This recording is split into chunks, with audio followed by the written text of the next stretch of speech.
اعوذ باللہ من الشیطان الرجیم، بسم اللہ الرحمن الرحیم۔ آج انشاءاللہ ہم سورۃ المؤمنون کی آیت نمبر 71 سے پڑھیں گے۔ پچھلی آیت میں ہم نے یہ پڑھا تھا کہ حق آیا ان کے پاس، لیکن ان کی اکثریت جو ہے وہ حق کو ناپسند کرتی ہے، حق اسے ناگوار گزرتا ہے، ان کو اس سے کراہت محسوس ہوتی ہے، برا سمجھتے ہیں۔ کیوں برا سمجھتے ہیں؟ اس لیے برا سمجھتے ہیں کہ حق ان کی خواہشات کی پیروی نہیں کرتا، اور وہ یہ چاہتے ہیں کہ حق ان کی خواہش کے مطابق ہو جائے۔ جو ہم کرتے ہیں، جو ہمارا دل چاہتا ہے، بس وہی حق ہو جائے، حق اسے تسلیم کر لے، ہمارے طرز عمل کو، ہمارے رہنے سہنے کے طریقے کو، جس میں ہم خوش ہیں۔ نیچرل خواہش ہے، ہر ایک کی خواہش ہوتی ہے، ہماری بھی یہ خواہش ہوتی ہے۔ اگر ہم ایک پریکٹس کر رہے ہیں، خدا نخواستہ کوئی کاروبار کر رہا ہے، اس میں سود کا کام کرتا ہے، تو اس کی خواہش ہوتی ہے کہ کہیں سے یہ فتویٰ مل جائے کہ سود جو ہے وہ بالکل جائز ہے، یہ سود تو وہ سود نہیں، وہ سود تو کوئی انہونی سی اور کوئی عجیب سی چیز ہوتی تھی جو آج کے دور میں تو ایگزسٹ ہی نہیں کرتی۔ کوئی مولوی صاحب فتویٰ دے دیں، مفتی صاحب فتویٰ دے دیں، غامدی صاحب فتویٰ دے دیں، کوئی نہ کوئی کسی نہ کسی طریقے سے ہمیں ایسا فتویٰ دے دے کہ ہمیں حق کو فالو نہ کرنا پڑے، حق ہمیں فالو کر لے۔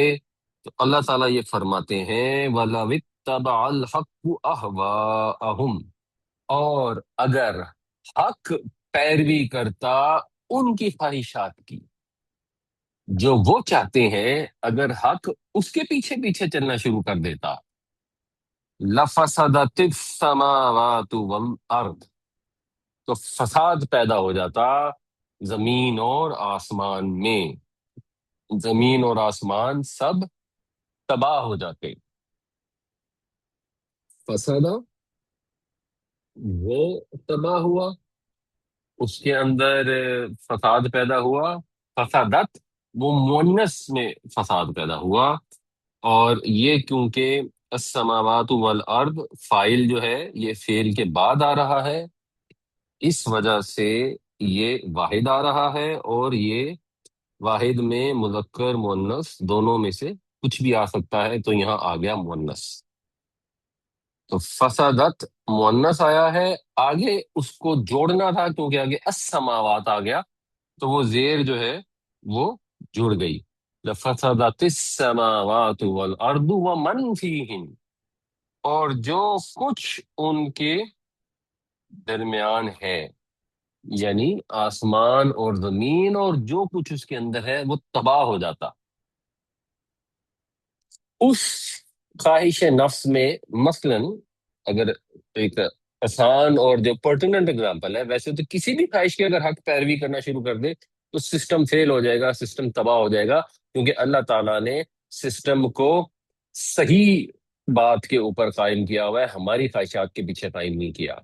مگر مثال کے طور پر مشرکین مکہ کی تو یہ خواہش تھی کہ جو ان کے شریک ہیں انہیں تسلیم کر لیا جائے۔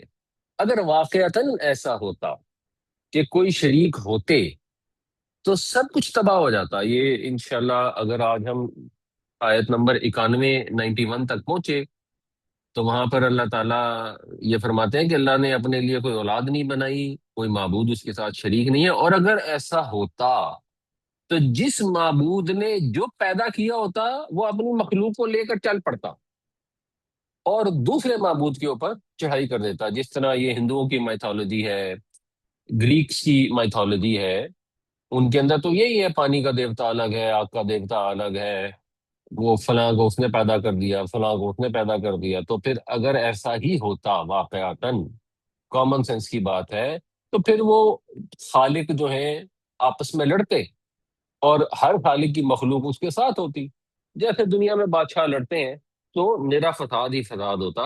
یہ ممکن ہی نہیں ہے، ایک ہی کائنات کا تخلیق کرنے والا ایک ہی کریٹر ہو سکتا ہے، اس کے علاوہ کوئی پاسبلٹی ہو ہی نہیں سکتی۔ بل اتیناہم، بلکہ ہم نے دیا ان کو۔ ویسے تو عطا یاتی کا مطلب ہوتا ہے آنا، پہنچنا۔ آگے آ رہا ہے بے کا پریپوزیشن، تو بے کے پریپوزیشن سے مفہوم یہ بنتا ہے کہ ہم پہنچے ان کے پاس بے ساتھ، یعنی ہم آئے ساتھ، یعنی ہم لائے یا ہم نے دیا۔ تو بلکہ ہم تو لائے ہیں ان کے پاس ذکرہم، ان کی نصیحت، یعنی جو نصیحت ان کے لیے ریکوائرڈ تھی، جو ان کے حصے کی نصیحت تھی، وہ ہم لے کر آئے ہیں۔ ہوا تو بس اتنا سا ہے، وہ چاہتے ہیں کہ حق ہماری خواہشات کی پیروی کرے۔ اللہ تعالیٰ تو ایسا نہیں چاہتا، اور اللہ نے ان تک حق پہنچا دیا، ان کے حصے کی نصیحت پہنچا دی کہ یہ اللہ کی طرف سے پیغام آیا ہے، اپنی بھلائی چاہتے ہو تو اس کے پیچھے پیچھے چلو، اسے اپنے پیچھے چلانے کی کوشش نہ کرو۔ جا کر زکوٰۃ ادا کرنے کا دل نہیں چاہ رہا تو جا کے مفتیوں سے فتوے ڈھونڈنے کی کوشش نہ کرو کہ کس طرح میں زکوٰۃ سے بچ سکتا ہوں۔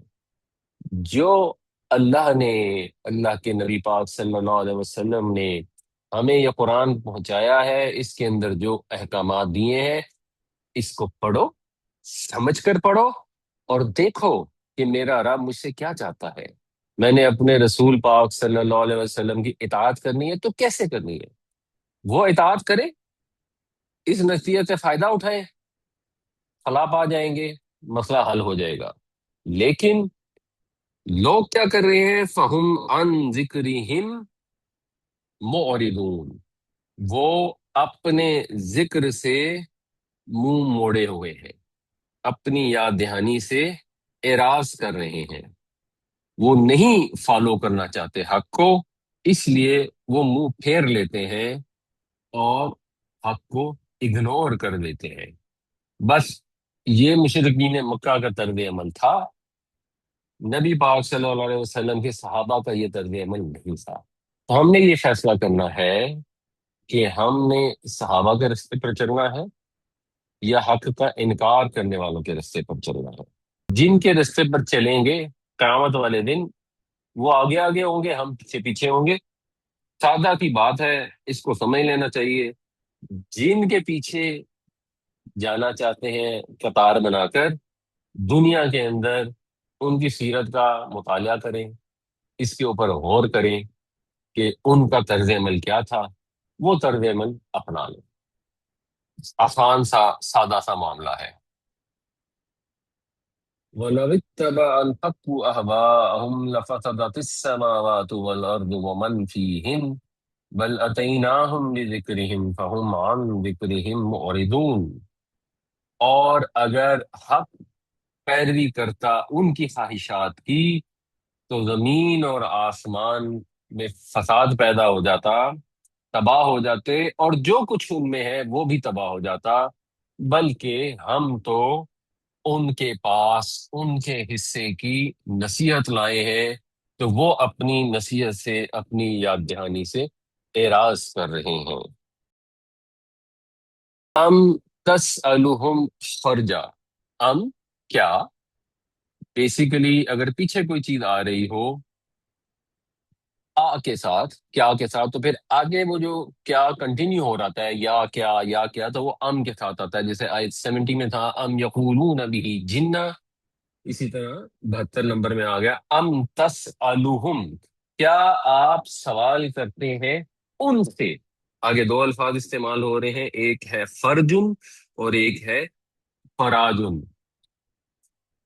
خروج کا مطلب ہوتا ہے نکلنا۔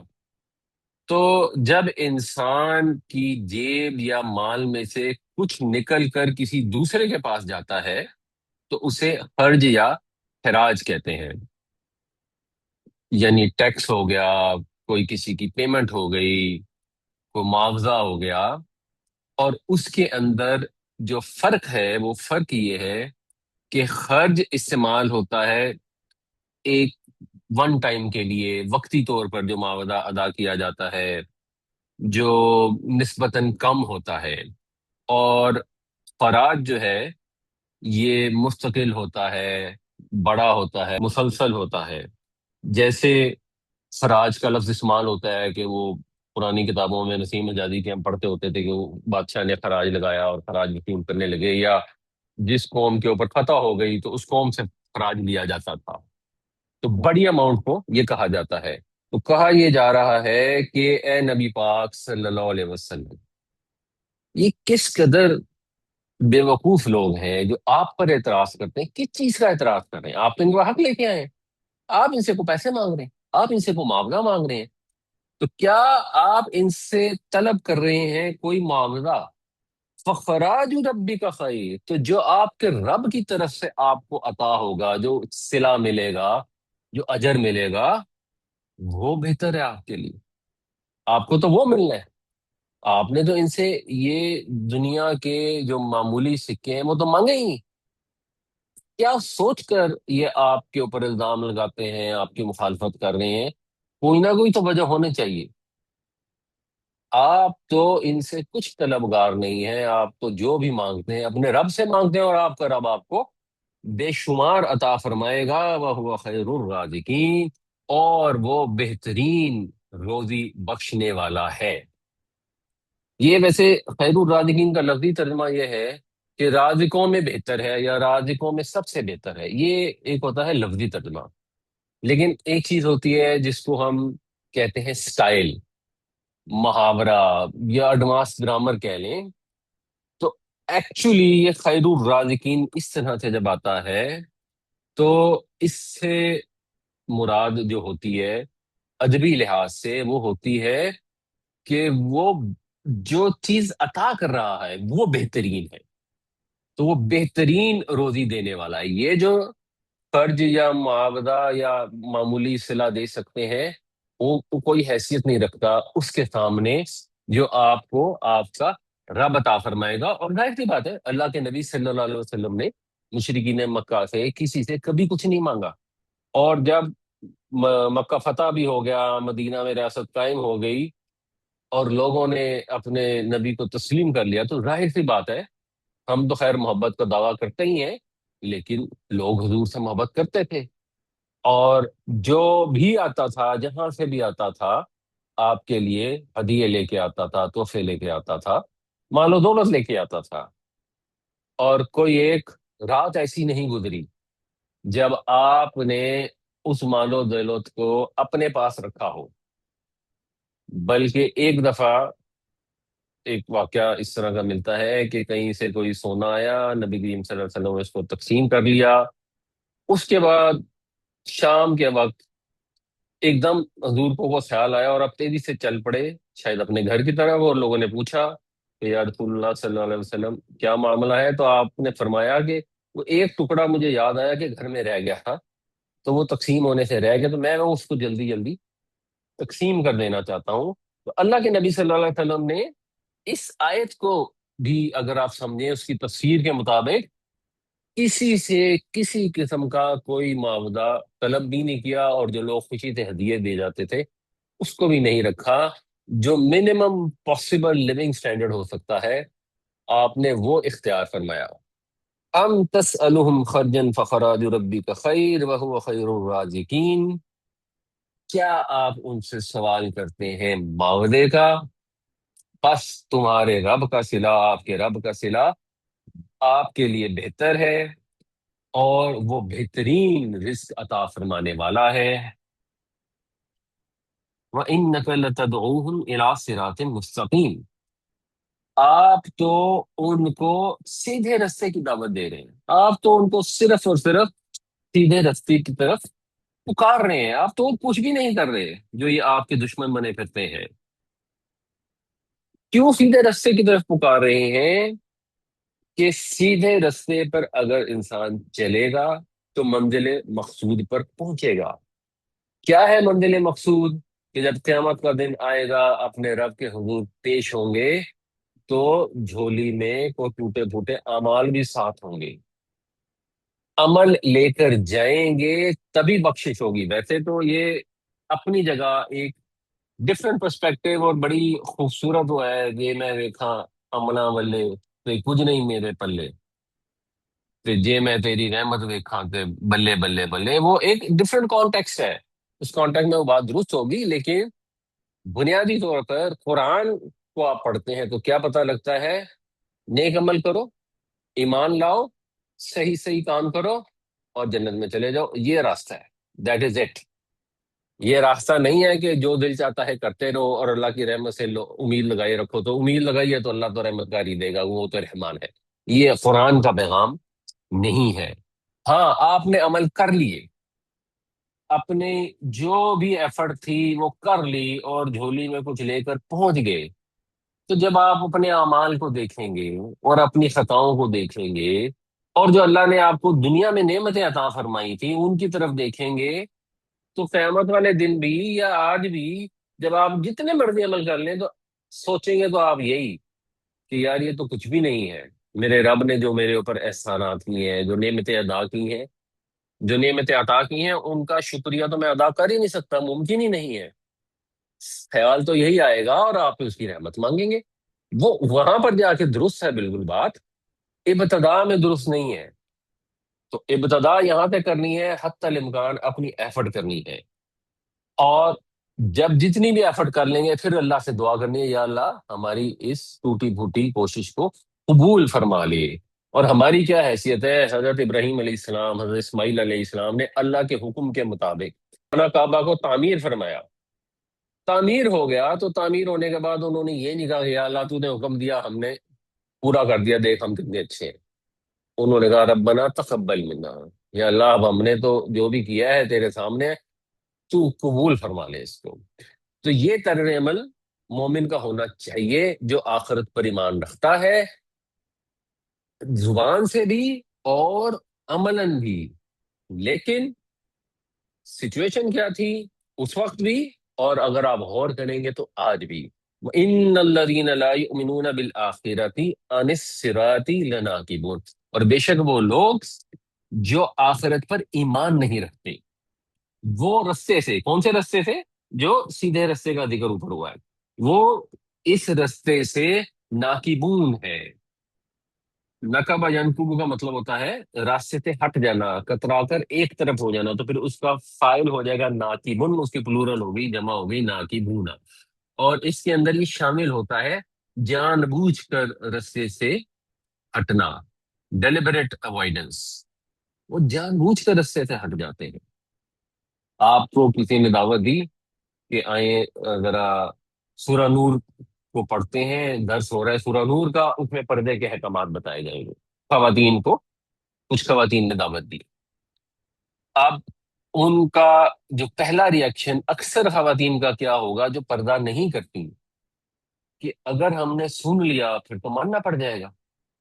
تو پھر وہ اس محفل میں جانے میں، اس عالم یا عالمہ کے پاس جانے سے، یا اس قرآن کی سورہ نور کی ڈسکشن میں شامل ہونے سے کترائیں گے، اس سے جانتے بوجھتے ہوئے ہٹ جائیں گے، ڈیلیبریٹ اوائڈنس ہوگی.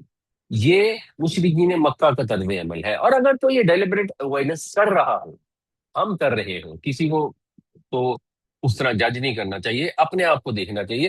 تو اس کا بنیادی مطلب کیا ہے؟ اس کا بنیادی مطلب یہ ہے کہ ہمیں آخرت پر ایمان نہیں ہے. تو یہ آیت ہمارے ایمان کا ایک لٹمس ٹیسٹ ہے.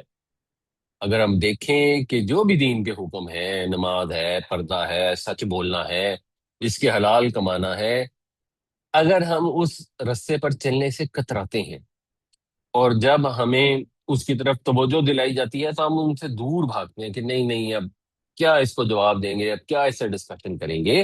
تو یہ سمجھ لینا چاہیے کہ یہ مسئلہ یہ نہیں ہے کہ ہمارے پاس علم کم ہے اور ہم پڑھے لکھے نہیں ہیں اور ہم تو حتی المقدور کوشش کر رہے ہیں. مسئلہ یہ ہے کہ ہمارے دل سے آخرت کا یقین کمزور ہو چکا ہے. ورنہ آخرت کا یقین اگر مضبوط ہوگا، جہاں پر بھی آپ کو نصیحت ملے گی آپ کے حصے کی، آپ اس کو سنیں گے ضرور.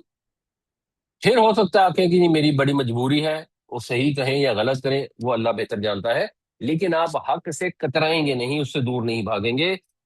وَإِنَّكَ لَتَدْعُوهُمْ إِلَىٰ صِرَاطٍ مُّسْتَقِيمٍ وَإِنَّ الَّذِينَ لَا يُؤْمِنُونَ بِالْآخِرَةِ عَنِ الصِّرَاطِ لَنَاكِبُونَ، اور بے شک آپ تو پکارتے ہیں انہیں سیدھے رستے کی طرف، اور وہ لوگ جو ایمان نہیں رکھتے آخرت پر وہ سیدھے رستے سے کتراتے ہیں، سیدھے رستے سے بھٹکے ہوئے ہیں۔ وَلَوْ رَحِمْنَاهُمْ وَكَشَفْنَا مَا بِهِمْ مِنْ ضُرٍّ، اور اگر ہم ان کے اوپر رحم فرماتے، اور کشف کا مطلب ہوتا ہے کھولنا، جیسے یہ ہمارے یہاں صوفیاء کو کشف ہو جاتا ہے نا، یعنی ان کے سامنے پردے ہٹ جاتے ہیں، کھل جاتے ہیں، تو کسی چیز کا ہٹ جانا، دور ہو جانا، مصیبت کے دور ہونے کے لیے بھی کشف کا لفظ استعمال ہوتا ہے۔ تو اگر ہم دور کر دیتے ان سے من ضر، تکلیف میں سے، پریشانی میں سے، جو بھی ان کو آزمائش آئی ہے، اگر اس کو دور کر دے۔ اب اس کا کیا مطلب ہے؟ اس کا مطلب یہ ہے کہ پچھلی آیت سے اب ہم یہاں پہنچے ہیں، جو پچھلی آیت تھی کہ وہ لوگ جو ایمان نہیں رکھتے آخرت پر وہ سیدھے راستے سے ہٹے ہوئے ہیں، اور آگے ہم کہہ رہے ہیں اور اگر ہم ان کی تکلیف دور کر دیتے، تو اس کا مطلب ہے اس کے بیچ میں کچھ محذوف ہے۔ وہ محذوف ہے کہ اگر ہم ان کو کسی آزمائش میں ڈالتے، پھر ان پر رحمت کرتے اور ان کی اس تکلیف کو دور کر دیتے، یہ انڈرسٹوڈ ہے۔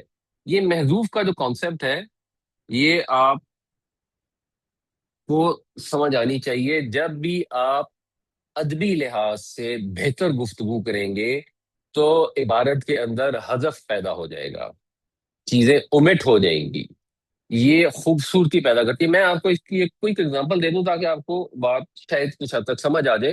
although اردو زبان میں اس طرح حذف اتنا استعمال نہیں ہوتا، اس درجے کا استعمال نہیں ہوتا، مگر مثال کے طور پر ہم ایک جملہ لیتے ہیں۔ اگر ایک شخص یہ کہتا ہے کہ سری لنکا کی ساری آبادی پڑھی لکھی ہے،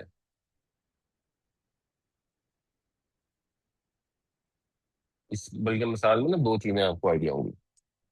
تو سری لنکا کی ساری آبادی پڑھی لکھی ہے، یہ ایک سینٹینس ہے وچ از فائن۔ یا اگر وہ کہتا ہے کہ سری لنکا کی جتنی آبادی ہے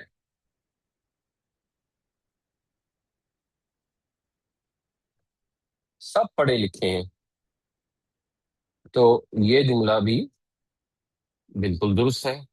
لیکن اگر آپ اس کے اندر اب غور کریں تو آپ کو کچھ مسائل نظر آئیں گے۔ آپ کہیں گے کہ یہاں پر تو استعمال ہوا تھا آبادی، جو واحد ہے اور مؤنث ہے، اور جو اس کے ساتھ ہم فعل استعمال کر رہے ہیں وہ ہے پڑھے لکھے ہیں، جو جمع ہے اور مذکر ہے۔ تو یہ تو میچ ہی نہیں کرتا، ایک مس میچ ہو گیا۔ لیکن لوگ یہ جملہ استعمال کرتے ہیں، سری لنکا کی جتنی آبادی ہے سب پڑھے لکھے ہیں، کسی کو یہ محسوس نہیں ہوتا کہ اس کے اندر کوئی مسئلہ ہے۔ حالانکہ اگر جس طرح ہم کوئی زبان سیکھتے ہیں اور اس کی گرامر نئی نئی سیکھتے ہیں نا، تو ہمیں پھر اس میں اپنی طرف سے بعض اوقات غلطیاں بھی نکالتے ہیں کہ یہ غلطی ہے فلاں کے جملے میں، وہ اس لیے ہم نکالتے ہیں کیونکہ ہمیں اس زبان کے محاورے کا اندازہ نہیں ہوتا، اور یہ جو حذف کا کانسیپٹ ہے اس کا اندازہ نہیں ہوتا۔ اب یہاں ہو کیا رہا ہے؟ اصل میں ہم یہ کہنا چاہ رہے ہیں سری لنکا کی جتنی آبادی ہے وہ سب لوگ پڑھے لکھے ہیں، یا تو آپ یہ کہہ سکتے تھے سری لنکا کی جتنی آبادی ہے سب پڑھی لکھی ہے۔ اب آپ غور کریں، سب پڑھی لکھی ہے، یہ جملہ خوبصورت نہیں ہے، یہ بولنے میں اچھا نہیں ہے۔ اس کے مقابلے میں ادبی قدر کے لحاظ سے یہ جملہ بہتر ہے، سب پڑھے لکھے ہیں۔ سب پڑھی لکھی ہے یہ آپ کو لگے گا کہ نہیں، یہ تو ذرا ایک کم لیول کا جملہ ہے۔ اب آپ کہیں گے اس کو ٹھیک کر، پھر صحیح طریقہ یہ ہے کہ ہم کہیں گے سری لنکا کی جتنی آبادی ہے وہ سب لوگ پڑھے لکھے ہیں۔ تو اب یہ جو وہ سب لوگ پڑھے لکھے ہیں، یہ گرامیٹیکلی درست ہے، لیکن اس سے زبان بوجھل ہو جاتی ہے، ادائیگی خوبصورت نہیں رہتی۔ آپ کہتے ہیں یہ وہ سب لوگ کہنے کی ضرورت نہیں ہے، سب پڑھے لکھے ہیں، گڈ انف۔ تو یہ جو وہ اور لوگ کو ہم نے یہاں سے نکال دیا، یہ بیسیکلی حذف ہے، یہ ہم نے اس کو محذوف کر دیا، ہمیں محسوس بھی نہیں ہوتا کہ ہم نے محذوف کیا اس چیز کو۔ یہ ایک بالکل پروف تھی نا، میں نے سادہ سی ایگزامپل دی، اس کے ایک کانسیپٹ سمجھ آ جائے۔ تو یہاں ابھی انڈرسٹوڈ ہے، آگے آ رہا ہے کہ ہم نے تکلیف ان کی دور کر دی، تو ظاہر سی بات ہے پہلے تو تکلیف دی تھی جو دور کی تھی، جیسا کہ یہاں ظاہر سی بات ہے کہ آبادی لوگوں پر مشتمل ہوتی ہے، اور آبادی کے لیے آپ مؤنث اور واحد کا صیغہ استعمال کریں گے، اور لوگوں کے لیے مذکر اور جمع کا صیغہ استعمال کریں گے، تو بیچ میں ایک کنیکٹر ہے کہ جتنی آبادی ہے وہ سب لوگ پڑھے لکھے، اب یہ انڈرسٹوڈ ہے، تو یہ وہ اور لوگ بیچ میں استعمال کرنے کی ضرورت نہیں ہے، ہم اس کو حذف کر دیتے ہیں، یہ محذوف ہے، انڈرسٹوڈ ہے۔ اسی طرح یہ انڈرسٹوڈ ہے کہ ان کو ہم نے تکلیف میں ڈالا، اور جب اس کے بعد اگر ہم ان پر رحم کرتے اور ان کی اس تکلیف کو دور کر دیتے، للجو فی طغیانہم یعمہون، للجو جو اردو میں ہم لجاجت کا لفظ استعمال کرتے ہیں، بنیادی طور پر اس پہ کیا ہوتا ہے، ہم تو خیر لجاجت التجا کرنے میں اور کسی سے کو مانگنے میں کرتے ہیں کہ بڑی لجاجت سے اس نے مانگا، اور مراد یہ ہوتی ہے کہ مستقل مانگتا رہا، تو بنیادی جو اصل مطلب ہوتا ہے لام جیم اور جیم، لجا یا لجو، اس کا بنیادی مطلب ہوتا ہے اڑے رہنا، بعد رکھنے کے باوجود جمے رہنا، تو وہ اڑے رہتے، وہ جمے رہتے فی طغیانہم، اپنی سرکشی میں۔ اب اردو میں ہم ترجمہ کریں گے تو ہم کہیں گے اپنی سرکشی پر اڑے رہتے، یا ماہون، یا ماہون کا مطلب ہوتا ہے بھٹکنا، عین میم یہ ہوتا ہے عمیون، اس کا مطلب ہوتا ہے نابینا، اور عین میم ہے ہوتا ہے ہن، اس کا مطلب ہوتا ہے عقل کا اندھا، جس کو عقل سے دکھائی نہ دیتا ہو، تو اگر ہم ان سے وہ دور کر دیں تو مفہوم اوورال کیا مطلب بنا کہ اگر ہم ان کے اوپر کوئی بھی تکلیف لائیں گے، پھر ان پر رحم کریں گے، یہ واپس اسی ڈگر پر چلتے رہیں گے۔ کچھ مفسرین کا خیال ہے کہ یہاں قحط کی طرف اشارہ ہے، کہ ایک دفعہ مکہ والوں پر قحط آ گیا، اور پھر لوگوں نے آگے نبی کریم صلی اللہ علیہ وسلم سے بھی کہا کہ آپ دعا کریں، اور وہ دور ہو گئی جب تکلیف، تو اس کے بعد پھر وہ اسی ڈٹائی پہ رہے۔ ہو سکتا ہے ایسا ہوا ہو فرعون کے معاملے میں، تو قرآن شریف سے یہ پتہ لگتا ہے کہ حضرت موسیٰ علیہ السلام کے دور میں بہت سارے ان کے اوپر عذاب آئے، اور پھر ہر دفعہ آ کے کہتے تھے کہ اچھا جی آپ یہ عذاب کے لیے دعا کریں دور ہو جائے تو ہم بنی اسرائیل کو جانے دیں گے، اور پھر جب وہ دور ہو جاتا تو پھر وہ اسی ڈٹائی کے اوپر واپس پلٹ آتے۔ تو یہ بھی ہو سکتا ہے، اور یہ بھی ہو سکتا ہے کہ یہ روٹین ہے، یہ ایسا ہی ہوتا چلا آیا ہے پچھلی قوموں میں بھی، اور یہ ان پر رحم کرتے سے مراد یہ ہے جیسے پچھلے والوں کی بات ہوئی، جیسے ان کے ساتھ ہوا ویسے ان کے ساتھ بھی ایسا ہی ہوگا، کہ اگر ہم ان پر تکلیف دور کر دیں گے وہ واپس اپنے رستے پہ آ جائیں گے۔ اب ہم نے یہ سوچنا ہے کہ ہم کیا کرتے ہیں، آزمائش آتی ہے، بزنس میں لاس ہو جاتا ہے، کوئی فوت ہو جاتا ہے، تو انسان وقتی طور پر پرہیزگار بن جاتا ہے، اللہ کے قریب ہو جاتا ہے، تھوڑا عرصہ گزرتا ہے، پھر واپس اسی چیز میں دوبارہ شامل ہو جاتا ہے، دنیا کی دوڑ کے اندر، خواہش نفس کے پیچھے۔ تو یہ ایک ریمائنڈر ہے، ہمارے حصے کی نصیحت ہے، اسے اپنے اوپر اپلائی کرنا چاہیے، اور یہ سوچنا چاہیے کہ جب فلاں تکلیف آئی تھی، فلاں پریشانی آئی تھی، میں اپنے رب کے کتنا قریب ہو گیا تھا، میں نے تہجد پڑھنی شروع کر دی تھی، تو اب اگر اللہ نے وہ تکلیف دور کر دی ہے، اب اللہ نے خوشحالی عطا فرما دی ہے، تو اب بھی مجھے اپنے رب کو اتنا ہی شکر گزار ہونا چاہیے، ویسے ہی اس سے تعلق قائم کرنا چاہیے، ویسے ہی نمازیں پڑھنی چاہیے، عبادت کرنی چاہیے، اور دل میں اس کی یاد ہونی چاہیے، جیسے اس وقت خدا یاد آتا تھا بار بار بار بار، یا اللہ مدد کر، یا اللہ مدد کر، ابھی بھی یہی ہونا چاہیے، ابھی بھی اللہ کی مدد بھی ہونی چاہیے کہ ہم مانگیں، اور اللہ کا شکر بھی ہونا چاہیے۔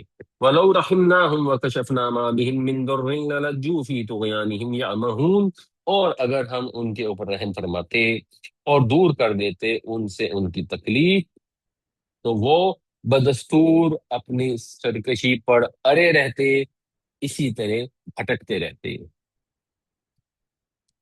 وَلَقَدْ أَخَذْنَاهُمْ بِالْعَذَابِ، اور ہم نے پکڑا ان کو عذاب میں، بنیادی طور پہ محسوس ایسا ہوتا ہے کہ مراد پچھلے والوں کی بات ہو رہی ہے، یا تو یہی قحط والی بات ہو رہی ہے کہ ہم نے اس قحط میں ان کو پکڑا، اور یا جو پچھلی قوموں کے ساتھ ایسا ہوا وہ بھی ایسے ہی تھے، تو ہوا یہ ان کی مثال دے کے بتایا جا رہا ہے کہ ہم نے پکڑا ان کو عذاب کے ساتھ، یعنی ہم نے ان کو عذاب میں پکڑا، فَمَسْتَكَانُوا لِرَبِّهِمْ، یہ اس کے متعلق ویسے دو رائے پائی جاتی ہیں، کچھ کہتے ہیں یہ کاف واو نون سے ہے، کچھ کہتے ہیں یہ سین کاف نون سے ہے۔ اگر یہ سین کاف نون سے ہے تو اس سے ایک لفظ ہوتا ہے مسکین، تو مسکین جو ہوتا ہے اس میں عاجزی ہوتی ہے، تو فمستقانو، ماں جو ہے یہ نافیہ، ماں کے تین مطلب ہوتے ہیں، کیا، جو اور نہیں۔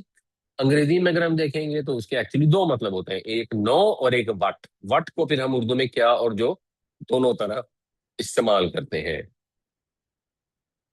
پس نہیں، یا نافیہ ہے، پس نہیں انہوں نے عاجزی اختیار کی، لی ربہم، اپنے رب کے لیے، یعنی اپنے رب کے آگے نہیں جھکے، وما یتضرعون، نہ ہی وہ تضرع کرتے تھے۔ ضرع یا ضرع کا مطلب ہوتا ہے عاجز ہونا، اس سے پھر یہ باب تفاعل ہوتا ہے گڑ گڑانا، عاجزی سے التجا کرنا، تو اس کے اندر ایک کیفیت زیادہ پائی جاتی ہے۔ اور ایک جو بنیادی فرق ہے، یہ جو استقانو ہے یہ باطنی ہے، اور جو تضرع ہے یہ ظاہری ہے، یعنی دل کے اندر جو عاجزی پیدا ہوگی وہ استقانو سے ظاہر ہو رہی ہے، اور جو پھر زبان سے بھی جو گریہ وزاری اور دعا و فریاد کرے گا، جو استقانہ کے نتیجے کے طور پر ظاہر ہوتی ہے، وہ اس کا ظاہر ہے۔ تو مسلمان کو کیا کرنا چاہیے؟ اس کو دل میں بھی خدا یاد ہونا چاہیے، اور زبان پر بھی خدا کا ذکر ہونا چاہیے۔ دل میں بھی اللہ کے حضور عاجزی ہونی چاہیے، اور زبان سے بھی تنہائی میں جب انسان بیٹھ کے اپنے رب سے باتیں کرے تو اس کے سامنے گڑ گڑائے، اس کے سامنے روئے۔ یہ جو ہماری دعاؤں میں اثر نہیں ہوتا، اس کی بہت ساری وجوہات ہیں۔ ایک وجہ ہم نے پیچھے ڈسکس کی تھی کہ نبی کریم صلی اللہ علیہ وسلم نے فرمایا کہ ایک آدمی آتا ہے، دور دراز سے آتا ہے، سفر کی تھکان ہے، حالت اس کی پراگندہ ہے، اور وہ کہتا ہے یا رب یا رب، میرے اللہ میرے اللہ، اور اس کا کھانا حرام، اس کا پینا حرام، اس کا پہننا حرام، جو اس کا جسم جس مال کے اوپر جس غذا پر پرورش پایا ہے وہ حرام، تو اس کی دعا کیوں کر قبول ہوگی؟ تو ایک تو یہ مسئلہ ہے ہمارے یہاں۔ ایک مسئلہ یہ ہے کہ اللہ تعالیٰ نے دعاؤں کی قبولیت کو ایک طریقہ رکھا ہے کہ انسان جو اس کے بس میں کوشش ہے وہ تو کرے۔ اگر ہم جائیں جنگل میں جا کے بیٹھ جائیں اور کہیں یا اللہ تو رازق ہے مجھے رزق دے دے، اور ہاتھ پاؤں توڑ کے بیٹھے رہیں، تو یہ اللہ تعالیٰ کا طریقہ نہیں ہے۔ اللہ دے سکتا ہے، اگر کوئی جینوینلی ہینڈی کیپ ہو اور وہ نہ کام کر سکتا ہو تو اللہ تعالیٰ رزق دے دیتا ہے۔ اگر آپ ایفرٹ کرتے ہیں اور آپ چاہ رہنے کی ایفرٹ کرتے ہیں، وہ ایسی جگہ سے آپ کو اتنا بے شمار رزق عطا فرما دیتا ہے جو آپ کے تصور سے بھی باہر ہوتی ہے، وہ اللہ تعالیٰ کرتے ہیں۔ لیکن جو بنیادی طریقہ ہے، بنیادی طریقہ یہ ہے کہ آپ نے اپنی ایفرٹ کرنی ہے۔ اب آپ نے جو بھی ٹوٹی پوٹی ایفرٹ کر لی جو آپ کے بس میں تھی، اللہ تعالیٰ اس سے کہیں زیادہ آپ کو عطا فرماتا ہے۔ تو ہمیں جو رزق نہیں ملتا یا ہماری دعائیں پوری نہیں ہوتی، تو اس میں یہ بنیادی فیکٹر بھی ہے، اور ایک یہ بھی بنیادی فیکٹر ہے کہ ہم جو دعا مانگتے ہیں وہ سرسری ہوتی ہے، وہ رسمی ہوتی ہے، وہ ظاہری ہوتی ہے۔ ہاتھ اٹھایا، کچھ الفاظ ادا کیے، منہ پہ پھیر لیے، وہی رٹی رٹائی دعا مانگ لی۔ یا اور آسانی کر لیتے ہیں، ہمارے یہاں جو یہ بدعت پائی جاتی ہے کہ ہر فرض نماز کے بعد دعا کرائی جاتی ہے، مولوی صاحب دعا کرتے ہیں، خاص طور سے اگر وہ عربی میں دعا کرا رہے ہوں تو میجورٹی کو تو سمجھ ہی نہیں آ رہی ہوتی وہ کیا کہہ رہے ہیں۔ وہ چل پھر رہے ہوتے ہیں، ہاتھ انہوں نے اٹھائے ہوتے ہیں، انتظار میں ہوتا ہے مولوی صاحب دعا ختم کریں تو جلدی جلدی سنتے پڑے، تو وہاں سے اٹھ کے چلنا شروع کر دیتے ہیں، اور ساتھ انہوں نے ہاتھ اٹھائے ہوتے ہیں۔ تو یہ دعا وہ نہیں ہوتی جو دعا قبول ہوتی ہو۔ باقی اللہ کی مرضی ہے، وہ اللہ کسی بھی دعا کو کبھی بھی قبول کر لے، لیکن جو ادب ہے، جو طریقہ کار ہے کہ دعا مانگتے ہوئے انسان کو اپنی اوقات کا احساس ہو، اللہ تعالیٰ کی عظمت کا احساس ہو، اپنے گناہوں پر شرمندگی ہو، اپنی تکلیف اپنے رب سے وہ بیان کرے، تضرع کرے، گڑ گڑائے، التجا کرے، روئے، تو پھر ان دعاؤں میں اثر ہوتا ہے اور دعائیں قبول ہوتی ہیں۔ اس وجہ سے اگر آپ تہجد کے وقت اٹھنا کی ہمت کر لیں اور اٹھ جائیں کسی طریقے، اس کو روٹین بنا لیں، اور اس کے اندر نماز کے اندر ہی اللہ سے دعا مانگیں، تو وہ دعائیں آپ نوٹس کریں گے، ہمارے تو ذاتی تجربے میں آیا ہے کئی لوگوں کے ساتھ کہ وہ مشکلیں جو ہیں وہ دنوں میں حل ہو جاتی ہیں۔ وَلَقَدْ أَخَذْنَاهُمْ بِالْعَذَابِ فَمَا اسْتَكَانُوا لِرَبِّهِمْ وَمَا يَتَضَرَّعُونَ، اور اگر ہم نے پکڑا انہیں عذاب میں تو انہوں نے عاجزی نہ اختیار کی اپنے رب کے حضور، اور نہ ہی وہ گڑ گڑائے۔ یہ سچویشن ان کی چلتی رہی، حتی اذا فتحنا علیہم، یہاں تک کہ ہم نے کھول دیا ان کے اوپر، بابن، ذا عذاب شدید، دروازہ، ذا عذاب، یہ ہم اردو میں ایک لفظ استعمال کرتے ہیں ذی شان۔ ذی شان کا مطلب ہمیں معلوم ہے، یا ذی وقار، اصحاب ذی وقار. تو ذی وقار کا مطلب ہوتا ہے وقار والا، ذی شان کا مطلب ہوتا ہے شان والا. یا ہم اللہ تعالیٰ کے لیے لفظ استعمال کرتے ہیں ذوال جلال، تو جلال والا. تو یہ ذو بیسیکلی رفع کی حالت ہے، اور ذا نصب ہے، اور ذی جر ہے. یہ تینوں کا ایک ہی مطلب ہوتا ہے والا. تو ذا عذاب، عذاب والا. اب جب اس عذاب کا دروازہ کھل جائے گا، اذا ہم، تو اس صورت میں وہ مبلسون، مبلس ہو کے رہ جائیں گے. بلس یبلسو کا مطلب ہوتا ہے مایوس ہونا. اور پھر جو اس سے باب افعال ہے، ابلس یبلسو، جس سے یہ فائل ہے مبلس، اس کا مطلب ہوتا ہے مایوسی کے مارے، حیرت کے مارے، یکا یک کسی چیز کے ہونے کے مارے ہکا بکا رہ جانا، خاموش رہ جانا، بالکل ڈاؤن ہو جانا، ہر بھلائی سے نا امید ہو جانا. اب ہم اردو میں آسانی کے لیے کہیں گے کہ جی مایوس ہو کر رہ گئے، یا مایوس ہو کر رہ جائیں گے، یا بالکل ہی مایوس ہو جائیں گے جب ہم ان پر شدید عذاب کا دروازہ کھول دیں گے. ابلیس کا لفظ بھی اسی سے ہے، کیونکہ ابلیس جو ہے وہ اپنی رب کی رحمت سے مکمل مایوس ہے. اور مسلمان کسی بھی حالت میں اپنے رب کی رحمت سے مایوس نہیں ہوتا. یہ ایک فیکٹ ہے. جو مایوس ہوتا ہے مایوسی کفر ہے، اور یہ قرآن سے پتہ لگتا ہے. اور جب مایوس نہیں ہونا اور کفر نہیں کرنا، تو پھر وہ اعمال بھی کرنے ہیں جن کے نتیجے میں عذاب کی نوبت نہ آئے. حتی اذا فتحنا علیہم بابا ذا عذاب شدید اذا ہم فیہ مبلسون، یہاں تک کہ جب ہم کھول دیں گے ان کے اوپر شدید عذاب کا دروازہ، تو پھر وہ بالکل مایوس ہو کر رہ جائیں گے. وَهُوَ الَّذِي أَنشَأَ لَكُمُ السَّمْعَ وَالْأَبْصَارَ وَالْأَفْئِدَةَ، اور وہی تو ہے جس نے بنائے تمہارے لیے، تخلیق کیے تمہارے لیے، السمع، کان. ویسے سم ان کا مطلب ہوتا ہے سماعت، والابصارا، اور آنکھیں. بصر کا مطلب ہوتا ہے آنکھ کی بینائی. ابصار ہو گیا اس کی جمع، بینائی ہے یعنی دیکھنے کی صلاحیت ہے. تمہارے لیے سننے کی صلاحیت بنائی، دیکھنے کی صلاحیت بنائی. اور یہ عام طور پہ قرآن شریف میں ایسے ہی استعمال ہوا ہے. سمع جو ہے یہ واحد استعمال ہوتا ہے، ابصار جو ہے وہ جمع استعمال ہوتا ہے. شاید اس کی ایک ویسے وجہ بیان کرتے ہیں، ضروری نہیں درست ہو، کہ جو آپ بات سنتے ہیں اس میں ایک ہی اینگل ہوتا ہے، یعنی آپ سن رہے ہیں اور بس سن رہے ہیں، لیکن دیکھنے میں اس میں پھر رنگ ہوتے ہیں، مختلف انداز سے اس کے دیکھنے کا طریقہ ہوتا ہے. تو شاید وہ جمع میں استعمال ہو رہا ہے، یا وہ اللہ تعالیٰ کی نشانیاں ہیں جو ہر جگہ پھیلی ہوئی ہیں، وہ بے شمار ہیں. سننے میں تو بیسیکلی آپ کو کوئی نصیحت کر رہا ہے اور آپ سن رہے ہیں، وہ غالباً یہ ایک وجہ ہو سکتی ہے. تو یہ عام طور پہ ایسے استعمال ہوتا ہے، یہ واحد اور یہ جمع. والافئدہ، اور دل. اور دل، اور یہاں دل سے مراد عام طور پہ قرآن شریف میں ہوتی ہے سمجھنے کی صلاحیت،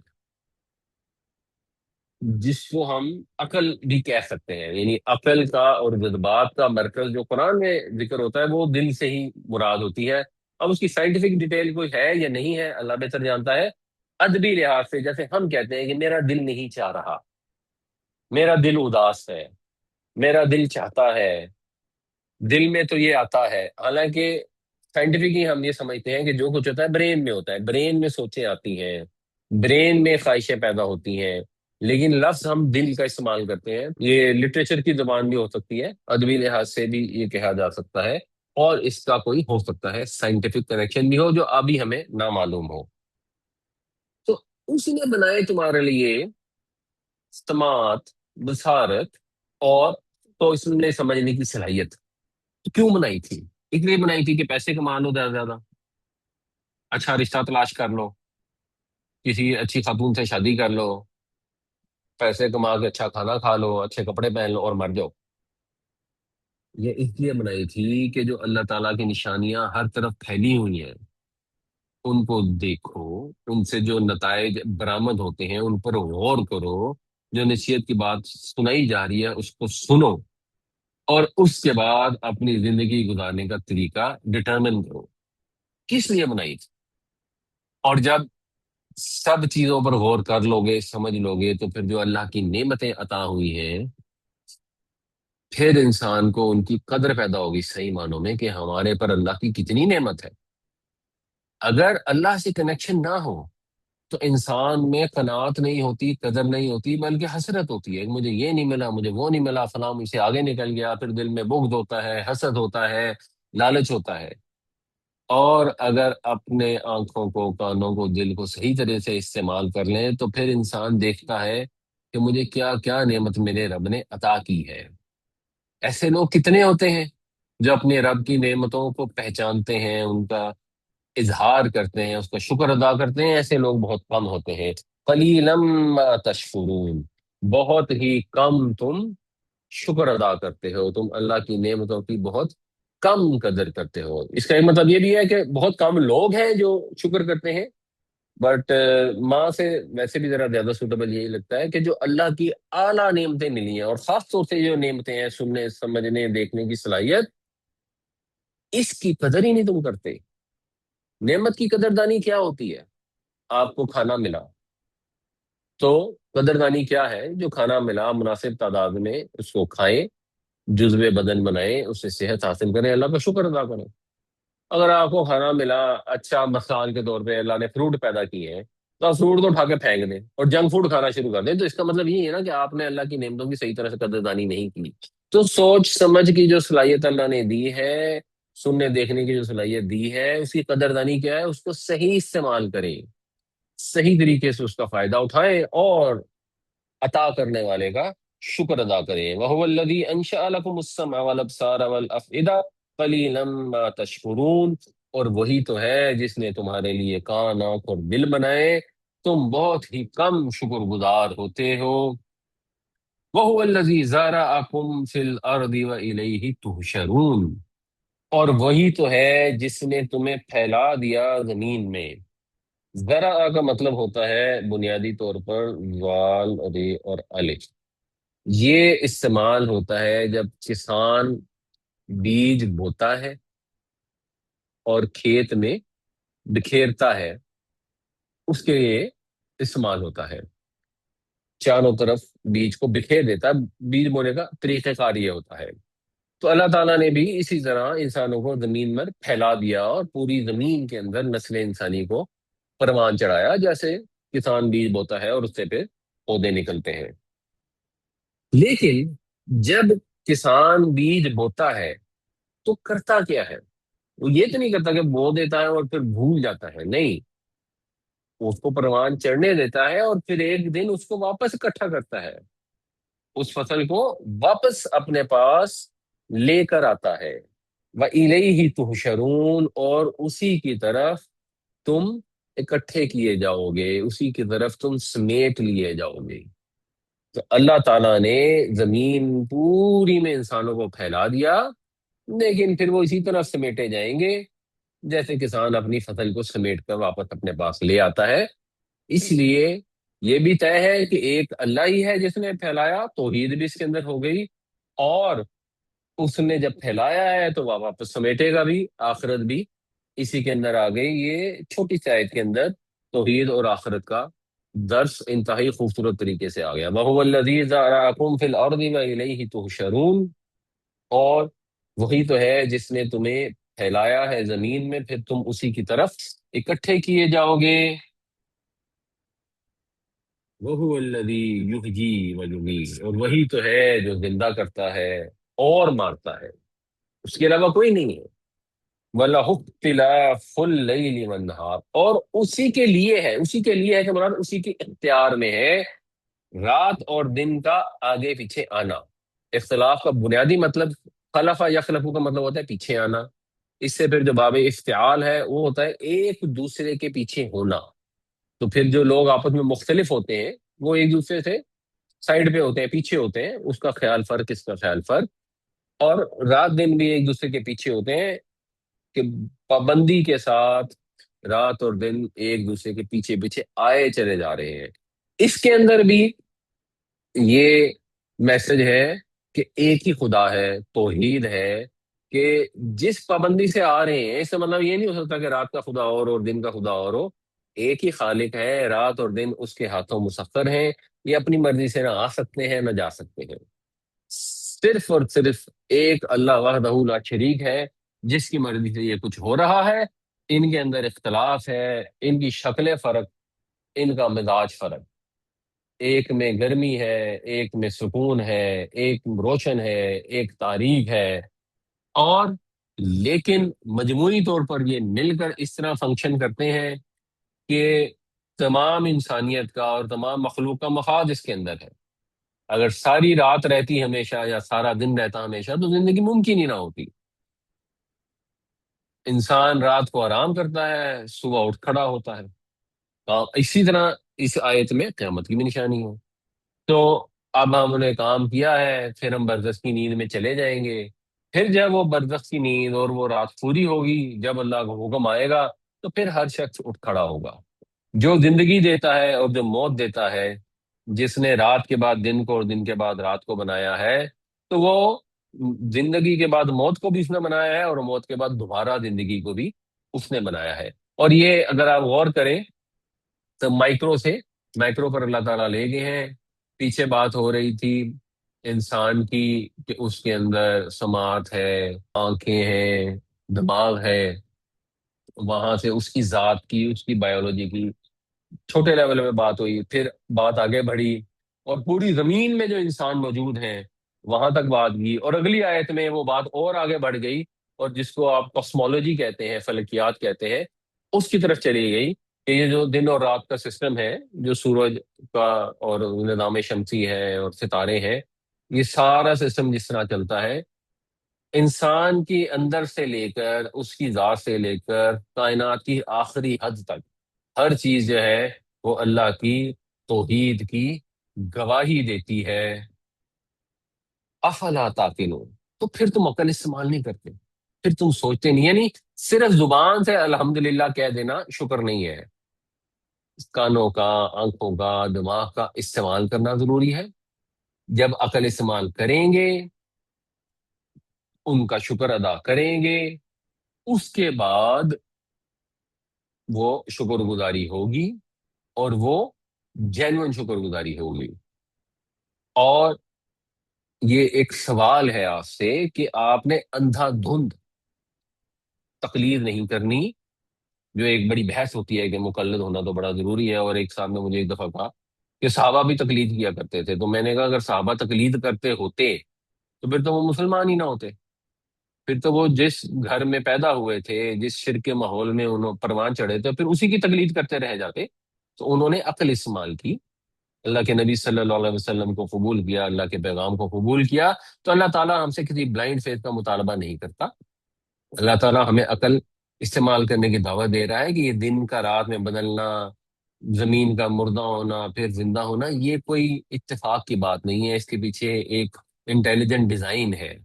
اس ڈیزائن کو دیکھ کر اپنے خالق کی معرفت اختیار کرو، اپنے خالق کو پہچانو، جذبات کے پیچھے نہیں، عقل سے فیصلہ کرو۔ وَهُوَ الَّذِي يُحْيِي وَيُمِيتُ وَلَهُ اخْتِلَافُ اللَّيْلِ وَالنَّهَارِ أَفَلَا تَعْقِلُونَ، اور وہی تو ہے جو زندہ کرتا ہے اور مارتا ہے، اور اسی کے اختیار میں ہے رات اور دن کا اختلاف، تو کیا تم عقل استعمال نہیں کرتے؟ بل قالوا مثل ما قال الاولون، بلکہ وہ کہتے ہیں، یعنی بل جو ہوتا ہے پچھلی چیز کو نگیٹ کر، انہوں اللہ تعالیٰ نے کہا کہ عقل استعمال کرنا ہوگا، نہیں ہم نے نہیں کرنے، کوئی ارادہ نہیں ہمارا عقل استعمال کرنے کا۔ یہ مشرکین نے کہا، چلے وہ تو مشرکین تو مر مرا کے اس زمانے کے، آج کے مشرکین کو بھی سوچنا چاہیے اور آج کے مومنین کو بھی سوچنا چاہیے کہ کیا ہم عقل استعمال کرتے ہیں، یا اندھا دھند، یا خواہش نفس کے پیچھے چلے جا رہے ہیں، یا برادری کے رسم و رواج کے پیچھے چلے جا رہے ہیں، یا جو بھی یا مذہب ہمارے خاندان میں چلا رہا ہے اس کو فالو کر رہے ہیں۔ اگر ہم شیعہ ہیں تو بس شیعہ ہیں اندھا دھند، اگر سنی ہیں تو سنی ہے اندھا دھند۔ عقل استعمال کرنا تو بری بات ہوتی ہے، عقل تو گمراہ کر دیتی ہے، اس پہ غور کرنا چاہیے۔ انہوں نے باہر یہ کہا کہ ہم نے نہیں استعمال کرنی، اس کی بجائے انہوں نے کیا کہا، قالوا مثل ما قال الاولون، یہ تو وہی بات ہے جو پہلے والوں نے کہی۔ یعنی دلیل کیا دی کہ اچھا یہ بات تو پہلے والے بھی کرتے تھے، یہ ڈرامے تو ہمیں پہلے بھی سنائے جاتے تھے، پہلے بھی ڈراتے تھے لوگ کہ جب مر جاؤ گے پھر دوبارہ زندہ ہوگے، تو پھر کو ہوا زندہ، بتائیں کہاں ہے؟ قالو، وہ کہتے ہیں اذا متنا، جب ہم مر جائیں گے، وکننا ترابا، اور مٹی ہو جائیں گے، وعظاما، اور ہڈیاں ہو جائیں گے، انا لمبعوثون، تو کیا ہم پھر دوبارہ اٹھائے کھڑے کیے جائیں گے؟ پھر ہمیں اٹھا کر کھڑا کیا جائے گا؟ یہ کیسے ہو سکتا ہے؟ اسر نوم کیسے اٹھائے جا سکتے ہیں؟ لقد وعدنا نحن وآباؤنا هذا من قبل، یہ ہم سے پہلے بھی ڈراوا دیا گیا۔ وعدہ کا مطلب جو پازیٹو سینس میں ہوتا ہے وعدہ کرنا، وہ بھی ہوتا ہے، اور وعید بھی ہوتا ہے۔ تو یہاں یہ وعید کے لیے استعمال کیا گیا کہ یہ ڈراوا، یہ دھمکی ہمیں پہلے بھی دی گئی، ہمیں بھی اور ہمارے باپ دادا کو بھی۔ ان ہادا نہیں ہے یہ، جب اللہ آگے آ رہا ہو تو ان کا مطلب ہو جاتا ہے نہیں، نہیں ہے یہ مگر اساطیر الاولین، اگلوں کے افسانے، پرانی داستانیں، بے اصل قصے، یہ کچھ بھی نہیں ہے، یہ بس قصے کہانیاں ہیں، پرانے فسانے ہیں، بار بار دہرائے جا رہے ہیں، پہلے والوں کو بھی سنائیں گے، ہمیں بھی ہم نہیں ڈرنے والے، ہم نہیں یہ سوچنے والے کہ ایک دفعہ مٹی اور ہڈیاں ہو جائیں گے پھر دوبارہ اٹھا کر کھڑے کیے جانے، ہم نے یہ نہیں ماننا۔ ہم اس دنیا میں جو کر رہے ہیں وہ کرتے رہیں گے۔ اے جگ مٹھا اگلا کنے ڈٹھا، ہمارا کوئی ارادہ نہیں ہے اپنا طریقہ کار بدلنے کا۔ بدلنا چاہیے تو حق کو بدلنا چاہیے، اور اسے ہمارے نفس کی پیروی کرنی چاہیے۔ تو سوچنے والی بات یہ ہے کہ یہ مشرکین مکہ کا طرز عمل ہے، ہمارا طرز عمل کیا ہے؟ کیا اس سے مختلف ہے، یا ہم ان کے پیچھے پیچھے چلے جا رہے ہیں؟ تو یہاں جی آج کی کلاس کو ہم کلوز کرتے ہیں۔ اگر کوئی کوشچن کرنا چاہتے ہیں تو وہ چیٹ میں بھی کوشچن کر سکتے ہیں، اور ان میوٹ کر کے بھی کوشچن کر سکتے ہیں۔